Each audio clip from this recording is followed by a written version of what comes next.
Terima kasih Anda masih bergabung bersama dengan kami. Pemirsa, pemuda asal NTT bersama dengan rekannya mendirikan grup musik SAS alias Sasando dan juga Sape. Kolaborasi alat musik ini bertujuan untuk memperkenalkan alat musik Indonesia ke masyarakat luas. Seperti apa kira-kira? Berikut informasinya.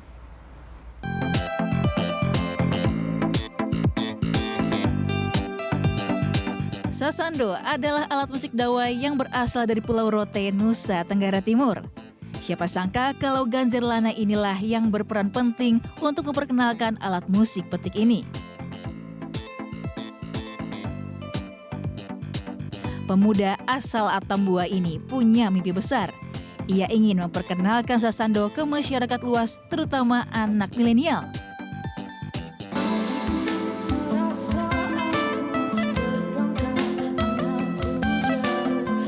Tak hanya menjadi sasandois, Ganzer ternyata seorang produser. Ia juga mahir membawa semua jenis musik. Ganzer pun tidak sendirian, ia juga berkolaborasi dengan rekannya. Argo jago memetik sape, alat musik petik khas Dayak Kalimantan Barat. Perpaduan alat musik tradisional ini berhasil menghasilkan instrumen modern hingga diminati anak milenial.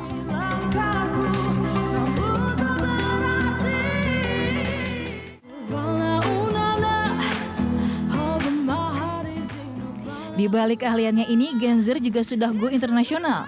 Berbagai negara pernah ia kunjungi untuk mengisi acara, seperti Jerman, Taiwan, dan Jepang.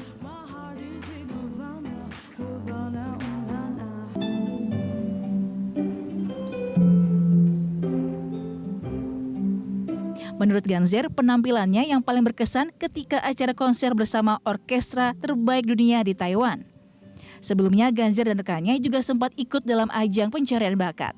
Bahkan mereka juga pernah mendapatkan kesempatan untuk berkolaborasi dengan Ariel Noah. Pandemi COVID-19 yang melanda dunia sempat membuat agenda konser Ganzer di beberapa negara tertunda. Tetapi dirinya masih bersemangat untuk terus berkarya. Bravo Sasandois asal Indonesia.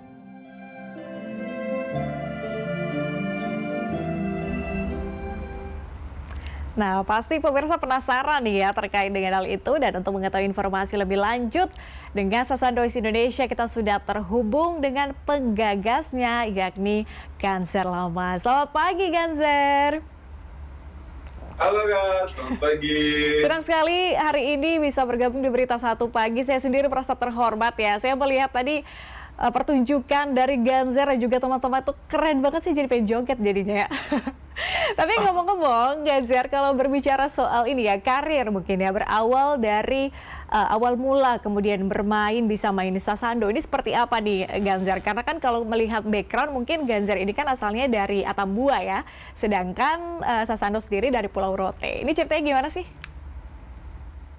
Awal cerita dulu, saya pengen belajar musik di salah satu institut di Yogyakarta. Di Institut Seni Indonesia Yogyakarta. Kebetulan dulu saya pengen belajar gitar sebenarnya awal. Nah, tapi pas di sana kebetulan banyak teman-teman yang background-nya itu adalah etnik. Nah, dari situ saya melihat kembali latar belakang saya. Soalnya di NTT itu adanya apa sih instrumen. Nah, akhirnya saya melihat Sasando ini. Dari situ saya tertarik untuk kembali ke NTT dan belajar. Waktu di tahun 2013 pertama kali saya belajar Sasando. Nah, akhirnya pada saat itu pertama kali lihat instrumen Sasando ini, saya langsung jatuh cinta gitu sama alat ini. Karena alat ini memiliki sound yang sangat unik ya, yang berbeda banget gitu. Ketika kita mendengar live main musik dengan mungkin ada sekitar 4 atau 5 orang, itu sangat eksotik gitu soundnya gitu. Berbeda banget. Apalagi dengan dentingan dari suara lontarnya itu bergema banget di telinga gitu. Nah, dari situ awal mulanya kenapa saya sangat tertarik dengan Sasando. Oh, tapi belajarnya ini berapa lama nih kemudian bisa menekuni ini? Apakah memang dari awal sudah ada basicnya mungkin ya, karena memang suka gitar, atau gimana nih ceritanya? Jadi dari situ saya belajar dengan salah satu maestro di NTT. Itu selama sebulan saya belajar sama beliau. Jadi saya kursus selama sebulan. Nah, pada saat itu, setelah sebulan saya kembali lagi ke Jogja. Saya mengambil jurusan etnomusikologi. Nah, dengan adanya etnomusikologi ini saya mengasah kemampuan saya di bidang etnik dan juga saya mengembangkan sesando. Nah, terus itu sampai saat ini saya bisa melalang buana kemana-mana, ke mancanegara, kemana-mana pun itu karena yang pertama memang karena sesando ini dan memang selalu fokus untuk mengembangkan instrumen sesando ini.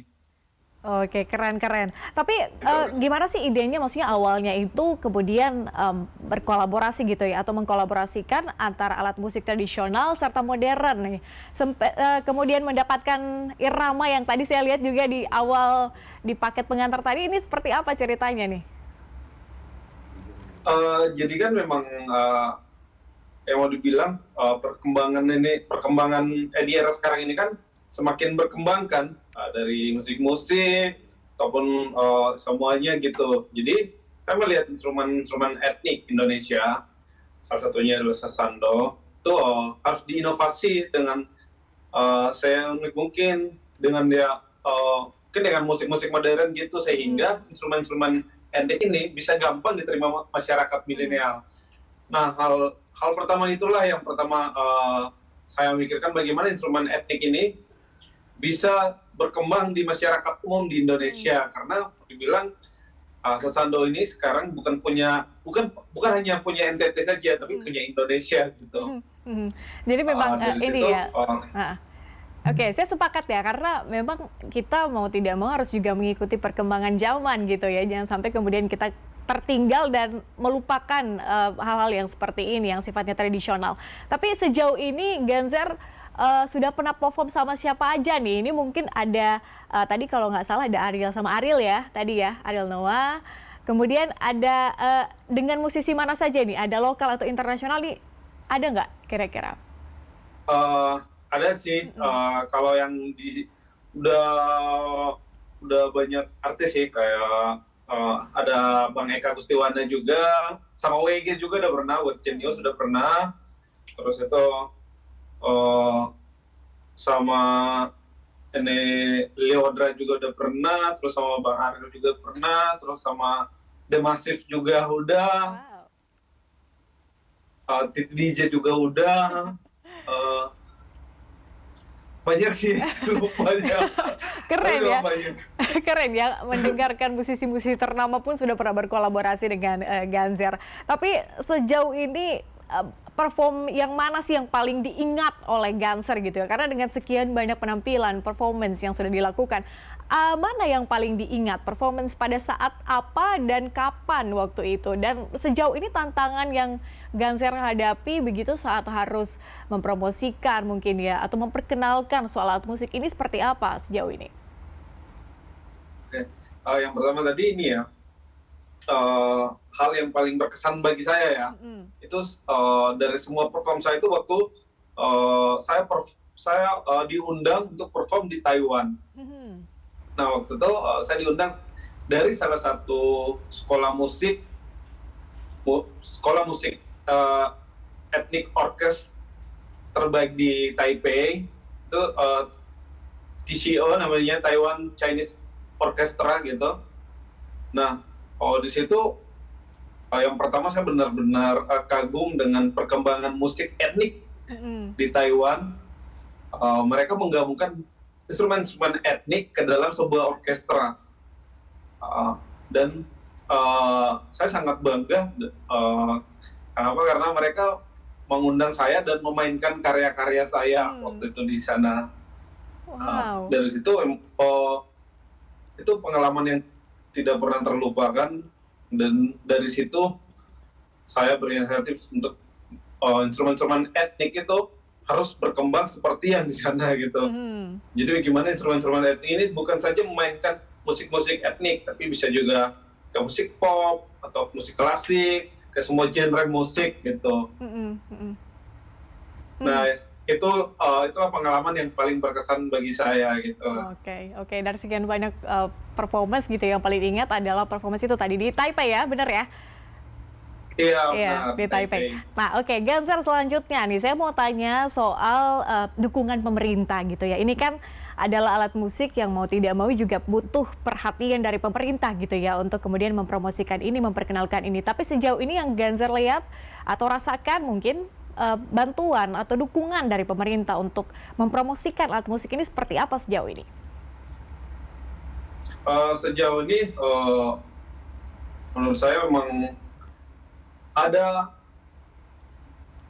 pemerintah pemerintah juga cukup mengambil mengambil alih gitu untuk mengembangkan instrumen ini, yang salah satunya kemarin saya juga di saya juga dilibatkan dalam acara G20 yang presidensial kemarin.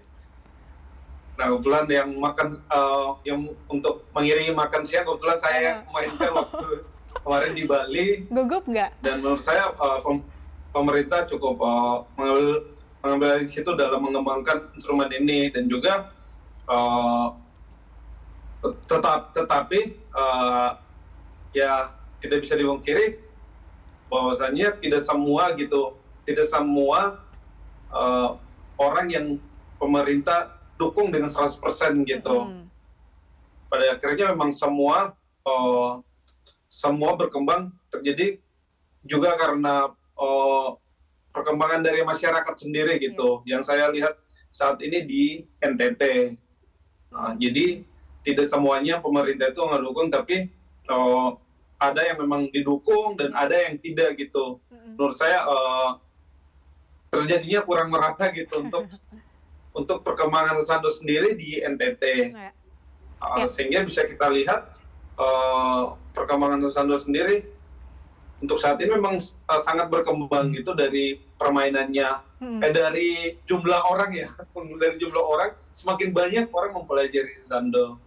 Tapi ketika kita meneliti lebih dalam lagi, sangat berkurang orang untuk meneliti lebih dalam lagi dalam permainan instrumen sasando ini sendiri. Oke, tapi kabar Gitu, baiknya Kak. saya senang ya karena mendengar Ganser sendiri mengambil bagian pada saat G20 ya. Artinya ini pemerintah memberikan wadah lah untuk musisi-musisi tanah air, kemudian unjuk bakat gitu ya, menunjukkan kepada dunia terkait dengan kemampuan kita dan juga alat musik tradisional kita. Baik Ganser, kita punya waktu kurang lebih tersisa 1 menit. Saya agak sedikit bergoyang tadi pada saat paket pengantar, berita pengantar. Saya mau goyang lagi boleh nggak? Sambil dengerin Ganser perform kurang lebih 1 menit ini. Tapi saya akan sekaligus tutup ya, karena saya ingin mengucapkan terima kasih karena Ganser sudah mau bergabung bersama kami di Berita Satu Pagi. Dan Bapak Ibu, para pemirsa, inilah dia penampilan dari Ganser.